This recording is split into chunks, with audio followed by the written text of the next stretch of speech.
ये कहानी किसी फिल्म की तरह लगती है, लेकिन यह हकीकत है। एक हनीमून, एक पत्नी और एक रची गई साजिश, जो बन गई एक दिल दहला देने वाला मर्डर केस। 29 साल के इंदौर के व्यापारी राजा रघुवंशी, जिन्होंने हाल ही में शादी की थी, अपनी पत्नी सोनम रघुवंशी के साथ मेघालय घूमने गए थे।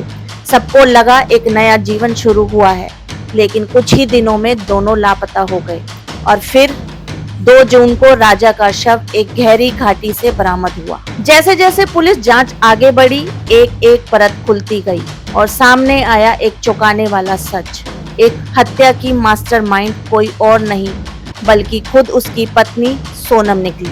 पूछताछ में खुलासा हुआ है कि सोनम का अपने प्रेमी राजा कुशवाहा से अफेयर चल रहा था और उसी प्रेमी के साथ मिलकर उसने पति की हत्या की खौफनाक साजिश रची। होटल के रुकने के बाद सोनम ने 3 भाड़े के हत्यारे को बुलाया, जो पहले से शिलोंग में मौजूद थे। प्लान के मुताबिक राजा को घाटी के पास ले जाकर धक्का दे दिया गया। उसकी मौत हो गई और सोनम मौके से फरार हो गई। 17 दिनों तक पुलिस उसे तलाशती रही और आखिरकार वो गाजीपुर के एक ढाबे से पकड़ी गई। गिरफ्तारी के बाद उसने सब कुछ कबूल कर लिया। इस केस ने पूरे देश को झंझोर दिया है। एक शादी, एक भरोसा और उसके पीछे छुपी एक खतरनाक चाल।